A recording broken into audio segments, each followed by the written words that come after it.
prezados alunos, é um grande prazer estar aqui novamente com vocês. E nós estaremos então dando continuidade à nossa disciplina de Filosofia do Direito com a temática Positivismo Jurídico e suas correntes doutrinárias. Dentro dessa característica desse tema, nós vamos falar um pouco também relacionado ao aspecto do positivismo, que é o princípio mais importante dentro dessa disciplina, e também alguns aspectos aqui relacionados à comparação do justnaturalismo, que, querendo ou não, ele vai ter uma relação muito importante, porque, em outras palavras, é o processo de formação do justpositivismo, ele vai dentro dessa concepção que é através das características do justnaturalismo. Então se traz alguns aspectos relacionados ao justnaturalismo, que, em outras palavras, vai estar presente nessa nova corrente que eu estarei então apresentando para vocês aqui, ok? Nós estamos seguindo então os textos aos quais foram indicados para vocês, e é importante, como eu sempre falo em todas as aulas, que você faça a leitura do texto. Ele vai contribuir muito, né, com relação principalmente à questão dos aspectos mais minuciosos, quando se trata dessa temática aqui, ok? Bom, gente, vamos então ao nosso primeiro slide. Partindo-se da ideia kantiana de que o poder do espírito é limitado pela experiência, identificou-se na metodologia das ciências o objeto da filosofia. Na interpretação de Michele Siaka, para a doutrina, as ciências da natureza devem ter um espírito filosófico e a filosofia deve ser fixada no espírito pelas ciências da natureza. A experiência foi exaltada como a via cognoscitiva de todas as coisas. O sucesso alcançado pelas ciências da natureza, que adotam um método experimental, contagiou o espírito da época, que valorizou o fato concreto e desprezou a metafísica, além de considerar apenas o campo da matéria e adotar uma concepção mecanicista da natureza. A atitude assumida perante a ciência era de verdadeira religiosidade. A atenção, a leva devotada era absoluta e acompanhada de convicção dogmática em lugar de espírito crítico. É o início que nós temos, então, a primeira parte, que ela vai, em outras palavras, contemplar essa primeira noção que nós temos, então, do que vai ser o pensamento positivo. Vamos adiante. Inegavelmente coube à inteligência de Augusto Comte, 1798-1857, a sistematização da filosofia positiva, especialmente por suas obras, curso de filosofia positiva, em 1830 até 1842, em 6 volumes. O sistema da política positiva, em 1851-1854. Para o pensador francês, o espírito humano deve contentar-se com o mundo já dado e se ater ao campo das experiências. É indispensável, para que o conhecimento humano alcance dignidade científica, que se forme um processo espiritual onde se possa verificar e comprovar o nexo causal dos fenômenos na área das ciências positivas. Observando-se o método de complexidade crescente e generalidade decrescente, as ciências positivas foram classificadas na seguinte ordem: matemática, astronomia, física, química, biologia, sociologia. Por influência de Gall, Comte identificou a psicologia com a biologia. Ao considerar a sociologia como ciência positiva, admitiu a existência de certas constantes irregularidades nos fatos sociais, que lhe permitiam a indução às leis objetivas e válidas como as da física. Essa é a primeira relação que nós temos, no sentido de que nós entendemos que essa influência vai existir pelo processo do momento. Então, Em outras palavras, a própria ciência que estava acontecendo naquele momento, ela vai influenciar diversos outros mecanismos. Dentre eles, a gente não pode negar que a própria ciência jurídica, ela também vai se beneficiar por esse processo de um novo pensamento que é o pensamento positivo. É uma ciência nova, em outras palavras, ela começa a agregar um espaço maior, que vai, em outras palavras, também trazer essas contribuições, né, diante de todas essas realidades sociais. Dentre elas, o direito também tem as suas contribuições apresentadas pelo positivismo. Vamos adiante. Positivismo jurídico e suas tendências fundamentais. Nos quadros da filosofia jurídica, a doutrina positivista se apresenta em oposição às correntes idealistas, especialmente as que sustentam a existência do direito natural. Enquanto estas se ocupam do fundamento e a legitimação do direito positivo, apoiam-se a sua validade na harmonia com princípios e valores absolutos. O positivismo procede à averiguação dos pressupostos lógico-formais da vigência. De um lado, os aspectos da filosofia positiva se limitam à ordem do ser, do ordenamento jurídico e emitem juízos de realidade. De outro, os idealistas que, sem desprezar o sistema da legalidade, refletem na importância ética sobre a ordem suprapositiva e elaboram juízos de valor. O positivismo jurídico opera com um método empírico, considerando a experiência, o real, como a fonte do conhecimento. A pesquisa deve limitar-se ao dado demonstrável, tanto quanto possível devem ser transladadas para a investigação jurídica os critérios adotados nas ciências naturais. Aqui nós temos então a relação da experiência como um ponto muito importante nessa nova visão, que é uma das características, em outras palavras, do próprio positivismo. Então ele vai trazer esse princípio, né, formado dentro dessa característica da experiência que passa a ser um processo metodológico dentro dessa visão. Vamos adiante. Positivistas e justnaturalistas. Diante de uma legislação, reagem diferentemente os adeptos da ideia do direito natural e os seguidores da filosofia positiva. Estes têm sua atenção voltada para a interpretação e sistematização das normas jurídicas. Cuidam da parte formal, técnica, com zelo na preservação do processo legislativo e respeito aos princípios constitucionais. Os positivistas estreiam o campo de abordagem do direito, limitando-se à análise do direito positivo. O direito é lei. Seus destinatários e aplicadores devem exercitá-la, sem questionamento ético ou ideológico. Para eles, não existe o problema da validade das leis injustas, pois o valor não é o objeto da pesquisa jurídica. Quanto à justiça, consideram-se apenas legal, mesmo porque não existiria a justiça absoluta.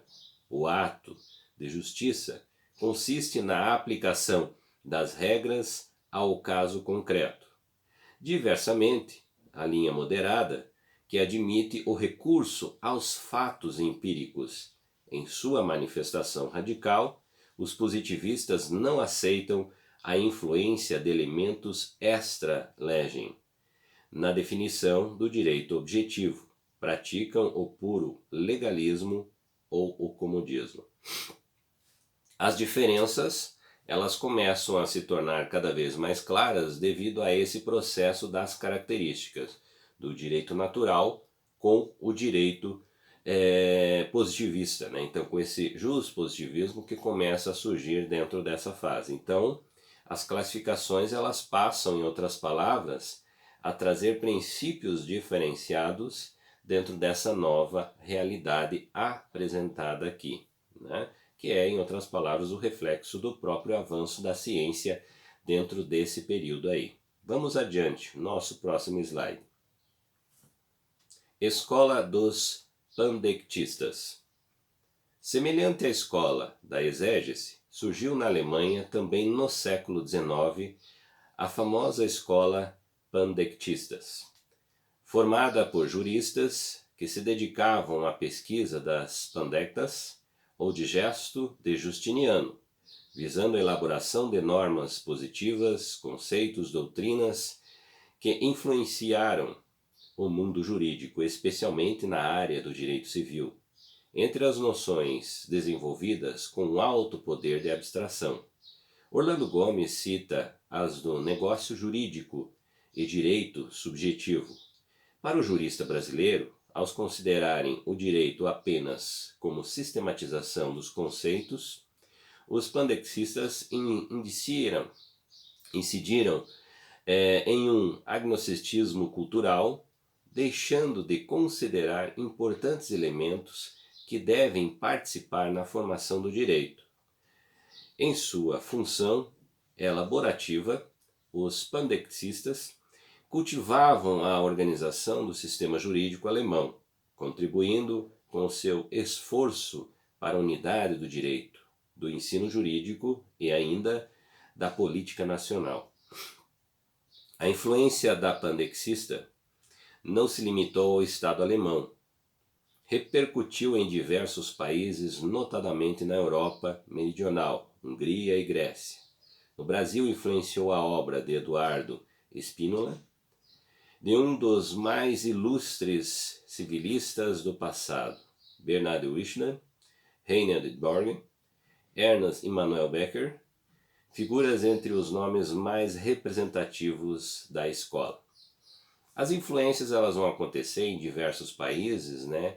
E aqui a gente tem uma referência baseado em um processo do direito objetivo e direito subjetivo que vai aparecer dentro desse contexto. Em outras palavras, eu diria para vocês que o avanço do positivismo ele vai tomando formatos diferenciados em cada um dos países que vai se absorvendo essa tendência. E aí você vai ter, em outras palavras, escolas surgindo e trazendo princípios e características de como essas escolas vão absorver e vão entender o processo do direito dentro dessa linha de raciocínio. Vamos adiante ao nosso próximo slide. Jurisprudência analítica de John Austin. A importância da jurisprudência analítica de John Austin em 1790 a 1859, notável jurisconsulto inglês, justifica-se tanto no seu conteúdo quanto pela influência que exerceu, quer em seus patrícios Thomas Holland William, Norbert Sheldon Ames, quer na Austrália de George Bolton, da Nova Zelândia em Sir John Salmond. O pensamento austiniano desenvolveu-se paralelamente ao codicismo da escola de exégese na França e jurisprudência conceptualista dos pandexistas da Alemanha.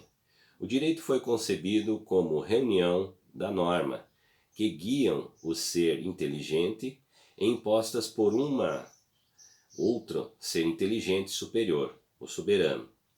O direito levaria sempre a chancela do Estado, pois as normas são criadas pelo soberano ou mediante a sua autorização. Para Austin, nada havia superior ao Estado, que não se subordinava sequer às regras jurídicas que criava. Esta afirmação foi amplamente refutada por Jelinek, autor da teoria autolimitação e um dos expoentes da ideia do Estado liberal de direito. Mais uma concepção que a gente traz relacionada então a essas mudanças, essas modificações que vão acontecer dentro desse processo. Então eu diria para vocês que ele vai, em outras palavras, motivando diversos teóricos a discutirem essa nova perspectiva do direito, que vai trazendo essas novas visões, essas novas críticas, essas novas relações com essa realidade vivida nesse momento, que é o avanço, as mudanças da própria ciência, que vai trazer, em outras palavras, esse novo formato de pensar, principalmente ao direito. Vamos ao nosso próximo slide. Positivismo crítico de Vane e de Carnot.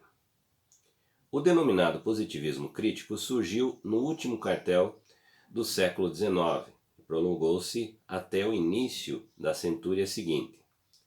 Florescendo na Itália, a corrente registra a tendência de se conciliarem os postulados do positivismo jurídico com o idealismo alemão.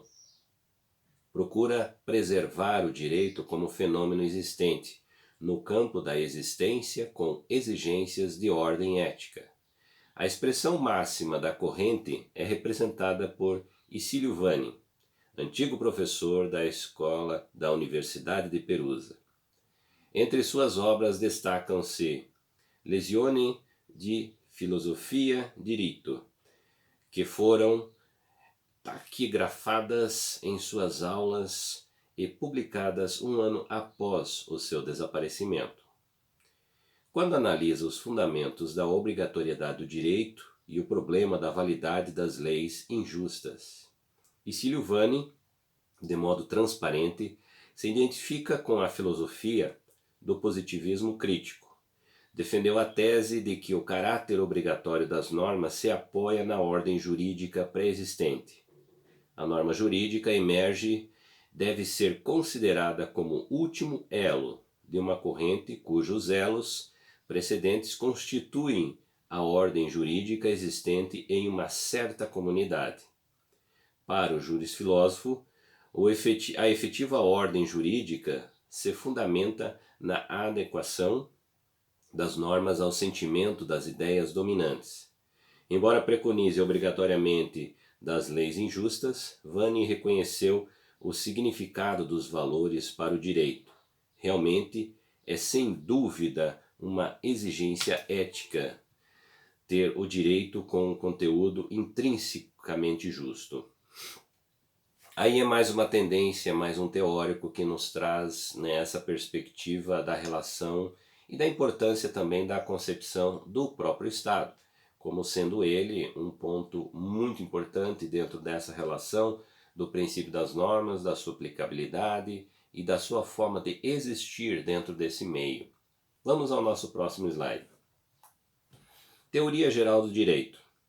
De cunho positivista, os estatutos da nova disciplina se inspiram nas ciências da natureza, de onde os cientistas jurídicos haveriam de extrair um método de trabalho. O conhecimento jurídico seria alcançado mediante o processo indutivo e a partir da análise dos fatos. Audiere-Renan não visa a interpretação ou sistematização do direito. Não é a disciplina que aborda o conteúdo normativo. Por seu intermédio, cogita-se de organizar o instrumental indispensável à organização do direito positivo.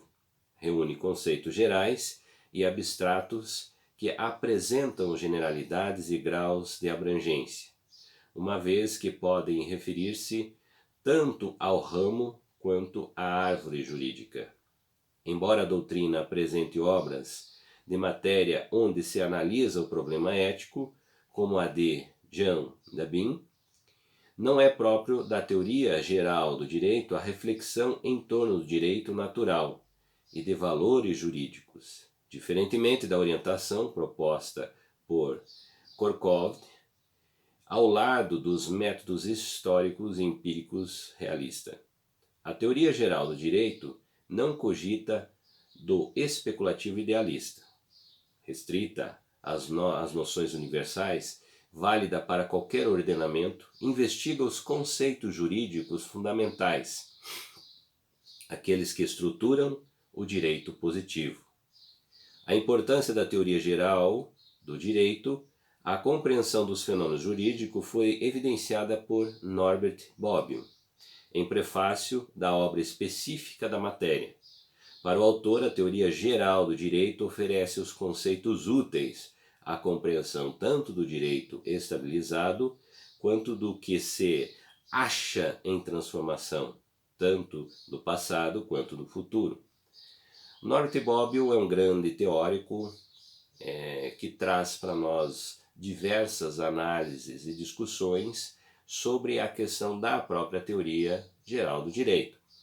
Ele traz referências importantíssimas nessa discussão e também a própria evidência e a importância do Estado na sua composição de forma geral. Então, em outras palavras, eu poderia dizer que é um teórico muito importante, né, para ser estudado, principalmente dentro dessa relação do direito positivo. Vamos adiante ao nosso próximo slide. O positivismo jurídico moderado de Norbert Bobbio. O jurisfilósofo e cientista político italiano Norbert Bobbio legou à humanidade uma vasta e valiosa produção científica, voltada especialmente para os domínios da filosofia, do direito e a ciência política, especialmente sobre o tema subsidiário. É autor de importante obra intitulada Positivismo Jurídico, Lições de Filosofia do Direito, onde estuda a doutrina em seus mais variados aspectos, distinguindo o positivismo jurídico como método, teoria e ideologia. Preocupa-se no ab initio em ressaltar que o positivismo jurídico não se acha atrelado ao positivismo filosófico, embora os adeptos do primeiro o fossem igualmente do segundo, mas a origem de ambos foi distinta. A do primeiro na Alemanha, a do segundo na França. A terminologia positivismo jurídico seria decorrente da expressão direito positivo, que se contrapõe ao direito natural. Esta dualidade já era familiar à filosofia ática, notadamente a Platão e Aristóteles. A escola histórica do direito, formada entre os juristas Gustavo Uco e Savigny, ao desenvolver a crítica veemente ao direito natural, de transição do século XVIII ao século XIX, é apontada por Bobbio como uma doutrina preparatória do surgimento do positivismo jurídico, do qual, todavia, ele se distingue. A escola não teria sido precursora do positivismo jurídico, mas de outras correntes, como a sociologia sociológica e a realista, que se desenvolveram notadamente no pensamento anglo-saxão, entre o final do século XIX e início do século XX. Essas correntes doutrinárias se insurgiram contra a orientação do positivismo. Aqui a gente tem outras palavras, então essa decorrência, essa formação, essa estruturação, que vai trazer essas referências históricas, né? E obviamente esses teóricos que compuseram essa linha de raciocínio que é o pensamento do direito positivo. Então aí a gente vai observar que essas contribuições elas vão trazer avanços, modificações no formato, na sua característica científica, na sua característica metodológica, que vão, em outras palavras, avançar e avançar muito com relação ao pensamento normativo, ao pensamento do Estado, ao pensamento da aplicabilidade do direito. A todos vocês, espero que tenha contribuído esse vídeo, algumas indicações do texto, que são extremamente importantes para vocês, então, compreenderem como foi estruturado esse texto aí. Todos, um bom estudo e até a nossa próxima aula.